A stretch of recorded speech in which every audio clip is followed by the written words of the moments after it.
ಆತ್ಮೀಯ H16 news ಅರ್ಥಾತ್ ಹೇ ಸೀತಾರಾಮಗೆ ಸ್ವಾಗತ.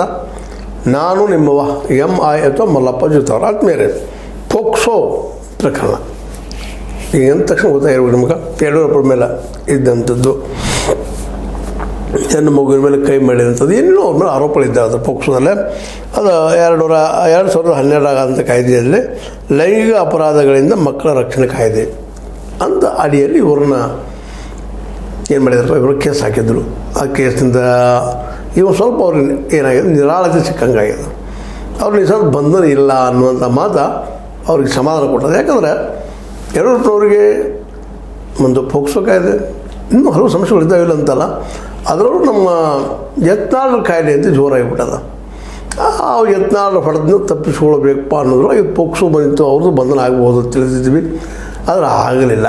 ಒಂದೇನೋ ಸಮಾಧಾನ ಆಗ್ಯದ ಅವ್ರಿಗೆ, ಯಡಿಯೂರಪ್ಪನವ್ರಿಗೆ ಇಂಥವು ಮೇಲಿಂದ ಯಾವುದಾದ್ರೂ ಒಂದು ಅಪರಾಧಿಯ ಕೇಸ್ಗಳು ಬರ್ತಿರ್ತಾವೆ, ಇನ್ನೂ ಆಗ್ತಾಯಿರ್ತಾವೆ. ಇದು ಸಹಿತ ಅಂಥದ್ದು ಒಂದು ತಿಳ್ಕೊಬೋದಾಗಿದೆ.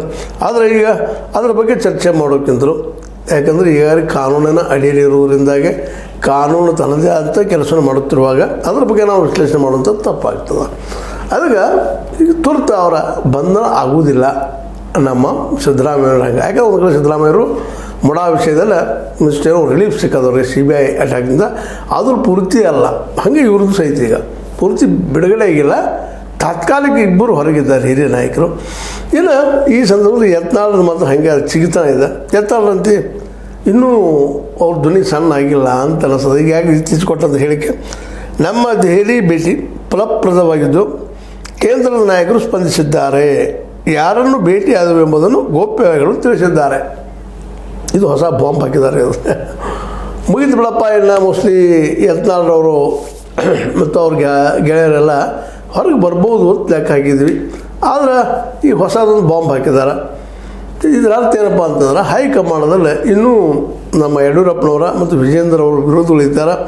ಅವರಿಗೆ ಅಷ್ಟಾದಷ್ಟು ಮಟ್ಟಿಗೆ ಯಡಿಯೂರಪ್ಪನವ್ರನ್ನ ಒಟ್ಟಿನಲ್ಲಿ ಗಂಟೆ ಮುಡಿ ಕಟ್ಟಿಸಿ ಬಿಡಬೇಕು ಅನ್ನೋದು ವಿಚಾರ ಇದ್ದಂಗೆ ಕಾಣ್ತದೆ.